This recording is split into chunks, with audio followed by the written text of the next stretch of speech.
G'day folks, I'm Mitchell Dale and this is Rugby League Week's Friday Arvo Footy. I'm joined on the couch, Martin Lenihan, Rocco Luca from Rugby League Week. Thanks for joining us, boys. And what about tonight's game? I reckon it's the biggest game of the year. Manly and Para, huge rivalry in the 80s. Probably fell away there for a while because Parramatta weren't doing so great for a while. Manly weren't even Manly for a few years when they were the Northern Eagles. But boy, it is back. Huge game tonight. No doubt, this is the game of the year, Mitch. Both sides got everything to play for. Manly playing for the minor premiership, Parramatta playing for their lives. And if you cast your mind back to earlier in the year, these two teams played a thriller out at Brookie.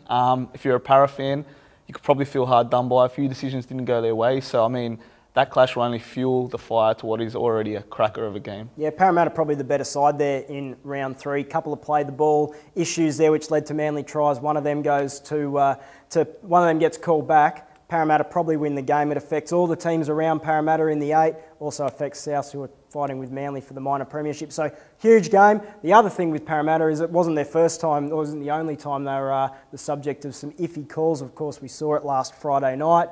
But we caught up with Ben Smith from Para this week and they're not too worried about it. It is, but I mean, it's just one of those things. We had opportunities in the game. We didn't take advantage of them.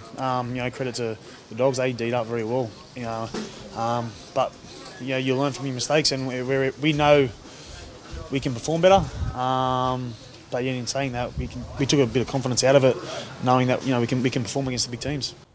Yeah, look, I think really boys out there at Parramatta, they've got to move on from last Friday night, the whole 40-20 thing. It was pretty bizarre. Brad Arthur had a very romantic night, we believe, sitting up with his wife, watching all the 40-20s from the year and seeing what happened with the tap kick. Nobody understands the rule. The Tigers stuffed it up again the next night.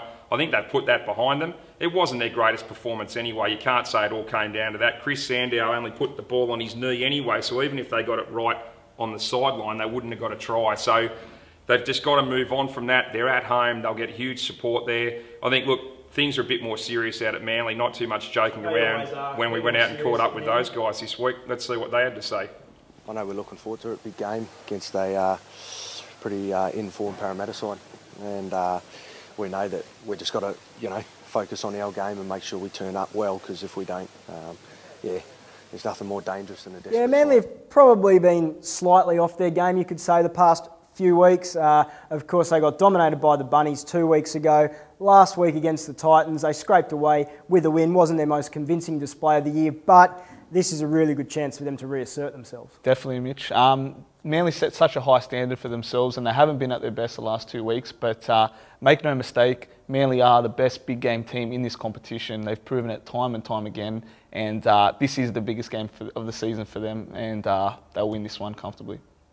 Yeah, I'll give the Gold Coast a bit of credit, boys. I think they've really aimed up since John Cartwright said he was going, so they had a real dig up there last week. Never an easy place to win up at the Gold Coast, so Manly just get the job done. That's what they do. They got away with it last week. Wasn't their greatest performance. I reckon they'll step it up tonight. Jared Hayne, obviously the man they've got to watch, 7 tries in 4 games, but they've got their own weapon at the back, a guy called Brett Stewart.